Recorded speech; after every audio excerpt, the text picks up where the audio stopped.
ఈరోజు వాగ్దానం పరిశుద్ధాత్మ వాగ్దానం. పరిశుద్ధ గ్రంథం బైబిల్లో నుంచి ఈ వాగ్దానాన్ని మనం చదువుకుందాం. యోహాను సువార్త 16వ అధ్యాయం 33వ వచనాన్ని మనం చదువుకుందాం. నా యందు మీకు సమాధానము కలుగునట్లు ఈ మాటలు మీతో చెప్పుచున్నాను.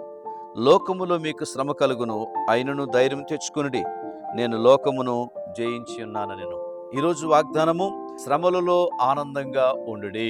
మరి ఆ దినము యేసు ప్రభువారు మాట్లాడుతున్నారు. ఈనాడు పరిశుద్ధాత్మ దేవుడు ఈ వాగ్దానం ద్వారా మనందరితో మాట్లాడుతున్నాడు. నిజంగా ప్రియమైన దేవుని బిడ్డలారా, ఈ భౌతికమైన లోకములో ప్రతి కుటుంబంలో ప్రతి వ్యక్తిని కదిపిస్తే ఏవో ఒకటి అప్పులని, కష్టాలని, బాధలని, రోగాలని, నష్టాలని, అదేనండి మా జీవితంలో కోల్పోయామండి, ఇలాగా ఎటు చూసినా సరే శ్రమ కలిగిన జీవితంలో చాలామంది జీవిస్తూ ఉంటారు. నా ప్రియ దేవుని బిడ్డలారా, ఈ యొక్క శ్రమల్లో చాలామంది కృంగిపోతూ ఉంటారు. చాలామంది నష్టాన్ని వాళ్ళకి వాళ్ళే తెచ్చుకుంటారు. కానీ బైబిల్ మనకిచ్చే గొప్ప మాట ఏంటంటే, ప్రియమైన దేవుని బిడ్డలారా, మీ జీవితంలో శ్రమల్లో కూడా సంతోషించండి, శ్రమల్లో కూడా ఆనందించండి, కురింగిపోవద్దు. ప్రభు మనం మంచిగా ఉండాలని, సంతోషంగా ఉండాలని, ఆనందంగా ఉండాలని, ఆశీర్వాదంగా ఉండాలని ప్రభు మనల్ని చేశాడు. కాబట్టి ఈరోజు ప్రియమైన దేవుని బిడ్డలారా, శ్రమలో నువ్వు చేయాల్సిందని కురింగిపోవద్దు, కానీ ప్రభువుని బట్టి ఆనందించు, దేవుని వాక్యాన్ని బట్టి ఆనందించు, దేవుని వాగ్దానాలు బట్టి ఆనందించు.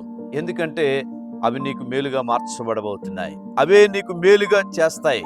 ఒక ప్రాంతంలో ఒక ఫ్యామిలీ ఉన్నారు, భార్యాభర్తలు. వాళ్ళిద్దరూ చాలా అన్యోన్యం కలిగి చాలా భక్తిపరులుగా వాళ్ళు జీవించేవాళ్ళు. అయితే ప్రియమైన దేవుని బిడ్డలారా, ఆ యొక్క అన్యోన్యంగా జీవించేవాళ్ళు దేవుని సన్నిధిలో చక్కగా ఉండేవాళ్ళు. కానీ వాళ్ళ జీవితాల్లో కొన్ని శ్రమలు ఉండేవి, కొన్ని కష్టాలు, బాధలు ఉండేవి. మరి ముఖ్యంగా ఎన్ని ఉన్నా వాటిలో ప్రప్రదంగా వాళ్ళ ముందు కనపడేవి డబ్బు అవసరత. నిజంగా ఆ డబ్బు అవసరతలో చాలా కృంగిపోయేది. అయితే తన భార్య ఏం చేసేదంటే, ఎక్కువగా తన కలిగినటువంటి ప్రతి పరిస్థితుల్లో ఎక్కడ బాధపడక ఆ దేవుడు తనకిచ్చిన వాటిలోనే ఆ సంతోషంతో తన ఫ్యామిలీని గడుపుకునేది. ఎన్నో పరిస్థితులు ముందుకు వచ్చినా సరే వాటికంటే దేవుని శ్రమలో ఆనందించడం నేర్చుకుంది.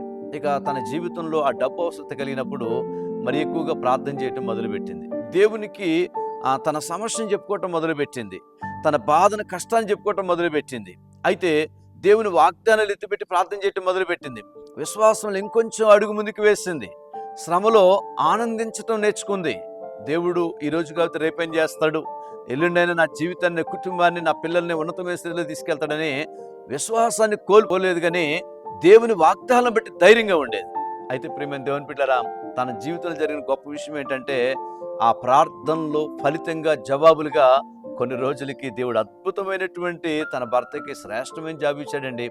ఆ జాబ్తో తన అప్పు కొరత అంతా తీర్చబడది. తన్ను దేవుడు హెచ్చించిన స్థితిలోకి, ఆశీర్వదించిన స్థితిలోకి, దీవించిన స్థితిలో తీసుకొచ్చింది. కాబట్టి శ్రమలో కృంగిపోకు, శ్రమలో పడిపోకు, శ్రమలో బాధపడకు, శ్రమలో అధైర్యపడకు. వస్తాయి, కానీ దేవుని వాక్యాన్ని బట్టి, దేవుని బట్టి ఆ శ్రమల్లో ఆనందంగా ఉండటం నేర్చుకోండి. పరిగెత్తడం నేర్చుకోకండి, కాస్త ప్రార్థనలు గడపడం నేర్చుకోండి.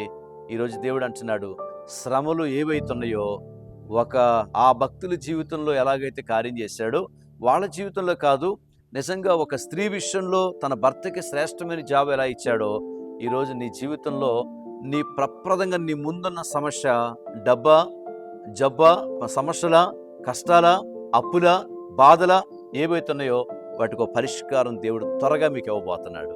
ఈరోజు ఆ కార్యాన్ని దేవుడు మొదలుపెట్టాడు. మీరు రిసీవ్ చేసుకోండి. దేవుడు మీ జీవితంలో సఫలపరచును గాక. ఈరోజు నా ప్రియ దేవుని బిడ్డలారా, ఎంతమంది ఈరోజు బర్త్డే జరుపుకుంటున్నారో మరొకసారి మీ అందరికీ యేసుక్రీస్తు సియోను పరిచర్యలు జరుగున మీ అందరికీ పుట్టినరోజు శుభాకాంక్షలు తెలియజేస్తున్నాం. అలాగనే ఎంతమంది వెడ్డింగ్ యానివర్సరీ చేసుకుంటున్నారో దేవుడు మిమ్మల్ని ఇంకా ఇంకా అన్ని విధాలుగా ఆశీర్వదించునుగాక, మిమ్మల్ని ఫలింప చేయనుగాక. ఒక అన్యోన్యతలను, దాంపత్యతలను, వైవాహిక జీవితం అన్ని విధాలుగా దేవుడు మిమ్మల్ని ఆశీర్వదించునుగాక.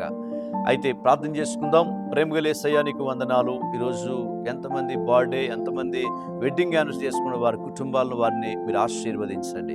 ఈరోజు ఎంతమంది వాగ్దానాన్ని విన్నారో, శ్రమల్లో ఆనందించటం అనేది ప్రభా తండ్రి, అది దేవుని పిల్లలకే సాధ్యం. కాబట్టి కృంగిపోయిన బదలైన స్థితిలో ఉన్న వాళ్ళకి ఈరోజు మరలా నీ వాక్కు చేత, నీ వాగ్దానం చేత, నీ మాటల చేత, నీ సన్ని చేత, నీ పరిశుద్ధాత్మ చేత, అయా నీ రక్తము చేత వారి జీవితంలో ఒక ఊరట ఇవ్వండి, ఒక గొప్ప కార్యం చేయండి. వారి జీవితంలో ప్రతి ప్రప్రదంగా ముందున్న సమస్యలు నాయన యేసు నామములో ఒక్కొక్కటి క్లియర్ అయిపోను గాక, వారి జీవితంలో ఆశీర్వాదకరంగా మార్చబడి గాక. యేసు నామములో ప్రార్థిస్తున్నాం తండ్రి.